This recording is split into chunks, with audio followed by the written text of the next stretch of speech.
So hey everyone, welcome back to another video. मेरा नाम है तथास्तु, आप सभी का स्वागत है हमारे चैनल पर जिसका नाम है कनेक्शन बिजनेस। दोस्तों, आज के इस वीडियो में मैं आपको 9 इंपॉर्टेंट पॉइंट्स बताने वाला हूं जिसको आपको ध्यान में रखना है किसी भी प्रोडक्ट को चूज करने से पहले। आप ई कॉमर्स बिजनेस करना चाहते हैं या फिर आप ई कॉमर्स बिजनेस कर रहे हैं अमेजोन, फ्लिपकार्ट पे या फिर मीशो पे, तो ऐसे ही नहीं है कि आप कोई भी प्रोडक्ट उठा के ले आएंगे, उसे लिस्ट कर देंगे, या फिर ऐसा भी नहीं है कि आप बेस्ट सेलर में गए और बस उसमें से जो अच्छा सेल हो रहा है उसको वैसा मिलता जुलता प्रोडक्ट लिया है और फिर उसे लिस्ट कर दिया। आपको लगेगा कि बहुत सेल आएगी, लेकिन ऐसा होता नहीं है। लोग काफ़ी सारी प्रॉब्लम्स से गुजरते हैं और लोगों को जो है बहुत दिक्कतों का सामना करना पड़ता है किसी भी इंडस्ट्री में, चाहे वो ई कॉमर्स बिजनेस हो, चाहे वो ऑफलाइन मार्केट हो, या फिर आप वो जॉब कर रहे हो या आप किसी भी टाइप की सर्विसेज प्रोवाइड कर रहे हो। हर जगह कंपटीशन है और उस कंपटीशन को हराने के लिए हमें कुछ छोटी छोटी चीज़ों का ध्यान रखना पड़ता है। तो इन 9 पॉइंट्स को अगर आप ध्यान में रखते हैं तो मेरा यकीन मानिए आपको बहुत मदद मिल सकती है। तो इस वीडियो को शुरू करने से पहले मेरी छोटी सी रिक्वेस्ट है, इस चैनल पर अगर आप पहली बार आए हैं तो प्लीज़ इस चैनल को सब्सक्राइब कर लीजिए, सो दैट अच्छे अच्छे वीडियोस जब भी आएँ आपको मिलते रहें, आपको उससे बेनिफिट मिलते रहें और नोटिफिकेशन भी आपको मिलते रहें और आप इस वीडियो से ज़्यादा इन्फॉर्मेशन ले सकें। देखिए, सबसे पहली चीज़ जो आती है वो आती है डिमांड। ठीक है, मार्केट में किस चीज़ की डिमांड चल रही है। अगर आज आईफोन 15 मार्केट में सबसे हाई डिमांड में चल रहा है तो आप उसके कवर भी सेल कर सकते हैं, लेकिन ऐसा नहीं है कि आप कवर जो है मार्केट में जो दूसरे सेलर सेल कर रहे हैं वैसा का वैसा उठा के ले आए, तो आपको भी जो है प्रॉब्लम आ सकती है। अब आईफोन 15 मैंने एक एग्जांपल लिया है, ऐसे बहुत सारे प्रोडक्ट्स हैं जिसकी मार्केट में डिमांड रहती है, वो आपको रिसर्च करना पड़ेगा और आपको आइडेंटिफाई करना पड़ेगा। आपको इंटरनेट पे जाना पड़ेगा, अमेजोन पे, फ्लिपकार्ट पे, वेबसाइट्स पे जाके देखना पड़ेगा न्यू अराइवल्स क्या है, कैसा परफॉर्म कर रहे हैं। ऐसा ही नहीं है कि किसी भी प्रोडक्ट पे डिसाइड कर लिया कि यार हम तो फुटबॉल सेल करेंगे या हम तो शूज़ सेल करेंगे या फिर हम लोग फ्रेम सेल करेंगे। ऐसा नहीं होता है। ऐसा अगर आप सोचेंगे ना तो प्रॉब्लम में फंस जाएंगे। जो मैन्युफैक्चरर्स हैं उनके लिए बहुत ईजी है, उनको मालूम है कि हम इस चीज़ को बनाते हैं तो हम इसी चीज़ को सेल करेंगे, कितने भी ऑर्डर आएंगे तो हम उसको स्केल कर सकते हैं और सप्लाई कर सकते हैं। लेकिन हमारे पास तो कोई मैन्युफैक्चरिंग यूनिट नहीं है, तो अगर मैन्युफैक्चरिंग यूनिट नहीं है तो हमें इन चीज़ों का ध्यान रखना है कि सबसे पहली चीज़ डिमांड में कौन सा प्रोडक्ट है उस चीज़ के बारे में हमको पता करना पड़ेगा। अब डिमांड में प्रोडक्ट कौन सा है उसको पता करने के लिए आपको क्या करना है, आपको बेस्ट सेलर में जाना है और उसमें ट्रेंडिंग प्रोडक्ट सर्च करना है अमेजोन के ऊपर आके। कैसे मिलेंगे ये देखिए, यहाँ पर अमेजोन की साइट पे आएंगे और इस पर क्लिक करेंगे तो आपको जो अभी न्यू ट्रेंडिंग प्रोडक्ट्स है उसकी सारी की सारी डिटेल्स मिल जाएगी। दूसरा जो फैक्टर है वो है रिव्यू काउंट। रिव्यू काउंट बहुत इंपॉर्टेंट होता है।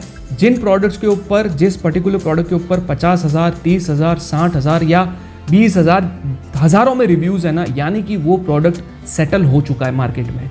आपको वैसा का वैसा प्रोडक्ट नहीं लाना है, क्योंकि हम क्या करते हैं कि हम सोचते हैं कि इस पर 30,000 रिव्यू है तो ऐसा कैसा प्रोडक्ट बिल्कुल ला के लिस्ट कर देंगे तो हमें भी सेल आ जाएगी।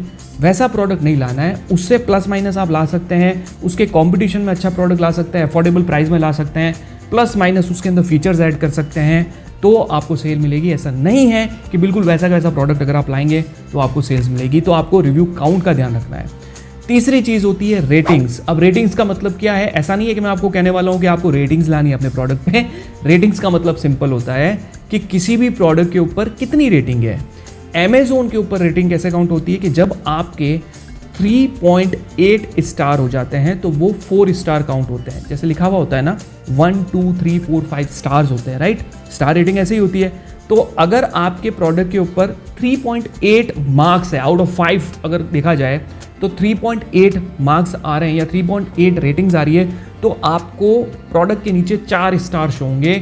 और कस्टमर जो है उन प्रोडक्ट्स को प्रेफर करता है जिन प्रोडक्ट के ऊपर 4 स्टार होते हैं, और उससे भी आपको काफ़ी अच्छी सेल मिल सकती है। इसलिए उन प्रोडक्ट को देखिए जो अभी रिसेंटली 4 स्टार आ रहे हैं, कम से कम 4 स्टार रेटिंग उसके ऊपर आ रखी है। तो इस टाइप के प्रोडक्ट के ऊपर भी जो है आप कंसिडर करके इन प्रोडक्ट्स को भी जो है आप ध्यान में रख के लिस्ट कर सकते हैं। चौथा पॉइंट बहुत इंपॉर्टेंट है, प्लीज ध्यान से सुनिएगा। चौथा पॉइंट यानी कि आपको साइज और वेट का ध्यान रखना है। मैंने वॉल्यूमेट्रिक वेट से रिलेटेड बहुत अच्छा वीडियो बनाया था, जरूर देखिएगा, चैनल पर अवेलेबल है। देखो मैं फिर भी समझा देता हूँ।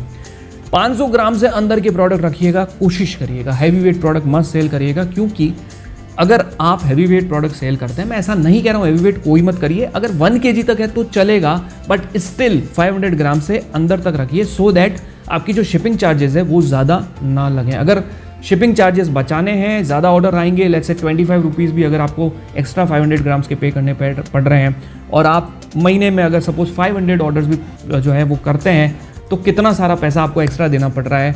इसलिए मैं चाहता हूँ कि आप 500 ग्राम्स के अंदर के प्रोडक्ट जो है वो सेल करेंगे सो दैट आपको ज़्यादा नुकसान आगे जाके ना उठाना पड़े या ज़्यादा शिपिंग चार्जेस ना पे करनी पड़े, इसलिए साइज़ का आपको ध्यान रखना है। 5th पॉइंट है प्राइस, यानी कि ना तो ज़्यादा सस्ता बेचना है ना ज़्यादा महंगा बेचना है। अब प्राइस क्यों इंपॉर्टेंट रोल प्ले करती है मैं आप लोगों को बताता हूँ। प्राइस इसलिए इंपॉर्टेंट रोल प्ले करती है कि अगर आप ये सोचते हैं कि हम बहुत सस्ता बेचेंगे तो हमको बहुत सारे ऑर्डर्स आएंगे, मेरा यकीन मानिए ये बिल्कुल एक गलत बात है, ये एक मिथ है, ठीक है ना। मैं आज बताता हूँ, आप आज लिस्ट कर दीजिए नया प्रोडक्ट 150 रुपये में, आपको सेल नहीं आएगी, बिल्कुल नहीं आएगी, कोई नहीं खरीदेगा। ऐसा नहीं है कि 150 का लिस्ट करते ही आपको बहुत सारे ऑर्डर्स आएंगे या 50 रुपये का लिस्ट करते बहुत सारे ऑर्डर्स आएंगे। ये तब पॉसिबल होता है दोस्तों जब आप कोई मार्केट से अच्छा प्रोडक्ट लाते हैं, आपको लगता है कि मैं इनिशियल स्टेज पे इसकी प्राइस थोड़ी लो रखूँगा या लो रखूँगी और फिर इसके ऊपर अच्छे रेटिंग्स आएगी, अच्छे रिव्यूज़ आएंगे, फिर मैं मार्जिन बढ़ा दूंगा। तो वो स्ट्रेटेजीज में आप रख सकते हो, लेकिन आपको नहीं इनिशियल स्टेज पे ज़्यादा लो भी नहीं रखनी है, ज़्यादा महंगी भी प्राइस नहीं रखनी है। आपके कंपटीशन से आपका जो कॉम्पिटिटर है उसके जितनी प्राइस रखो, उससे 10, 20, 50 रुपये कम कर सकते हो तो कर लो, लेकिन ज़्यादा रेट मत रखना और ना ही बिल्कुल कम रखना। प्राइसिंग बहुत इंपॉर्टेंट रोल प्ले करता है किसी भी प्रोडक्ट की सेल में, इसलिए ध्यान रखिएगा। ई कॉमर्स बिजनेस में अगर आप उतर रहे हैं तो प्राइस का आपको बहुत ध्यान रखना है। 6th पॉइंट है प्रोडक्ट की कैटेगरी।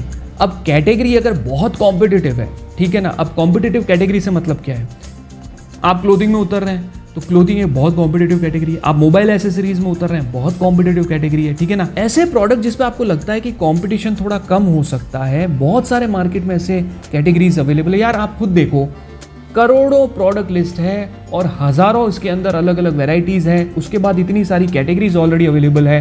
मैं आपको बता रहा हूँ 22 कैटेगरीज मैंने खुद ने पूरा का पूरा आप लोगों के लिए कोर्स बना रखा है, लिंक डिस्क्रिप्शन में दे रखा है। इस वीडियो को देख के ज़रूर देखिएगा, आपको बिल्कुल आइडिया हो जाएगा कि आपको किस टाइप के प्रोडक्ट सेल करने चाहिए जिससे आपको बेनिफिट हो। तो कैटेगरी का भी आपको बहुत ध्यान रखना है सो दैट फ्यूचर में आपको प्रॉब्लम ना आए। अगली जो चीज़ है वो है पेटेंट। अब पेटेंट से मतलब क्या होता है भैया, देखो वो प्रोडक्ट अगर रजिस्टर्ड है या फिर ट्रेडमार्क उसने ले रखा है तो आप उस प्रोडक्ट को सेल नहीं कर पाएंगे जब तक वो आपको ब्रांड ऑथराइजेशन नहीं दे देते, right.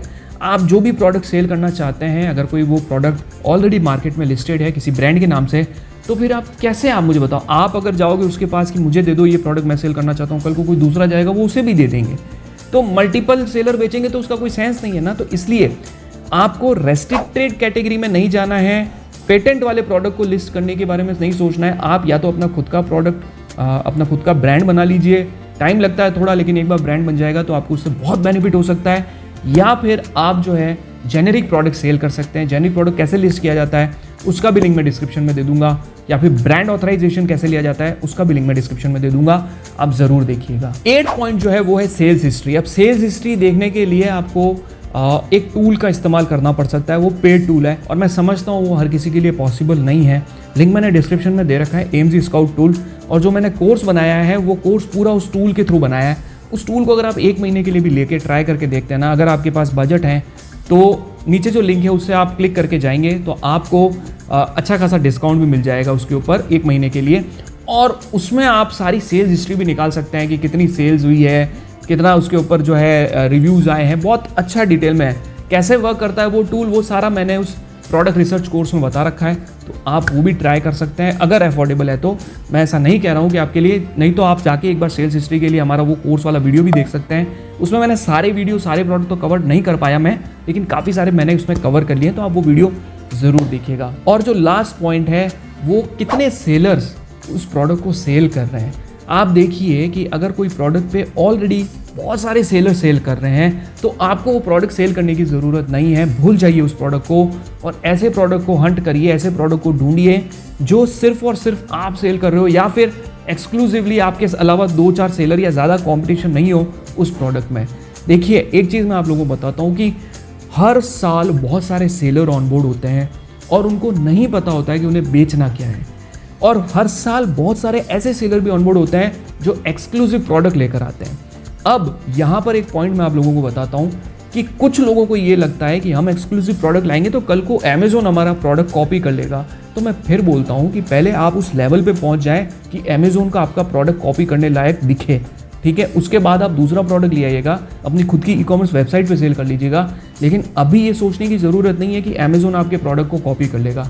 You are not on that level कि अमेजोन के पास इतना टाइम है कि वो आपके प्रोडक्ट को कॉपी करके सेल करना चालू कर देगा until unless you are processing 1000 orders per day. मैं आपको क्लियर कर बताता हूँ, 1000 ऑर्डर मिनिमम आप जब तक दिन के सेल नहीं कर देते ना, प्रोसेस नहीं कर देते ना, तब तक अमेजोन की नज़र में भी नहीं आने वाले कि आपके प्रोडक्ट की कितनी इंपॉर्टेंस है इस मार्केट प्लेस के ऊपर या फ्लिपकार्ट के ऊपर, राइट। तो आपको इन चीज़ों का ध्यान रखना है, तो इसकी वजह से आपको ई कॉमर्स में बहुत मदद मिल सकती है।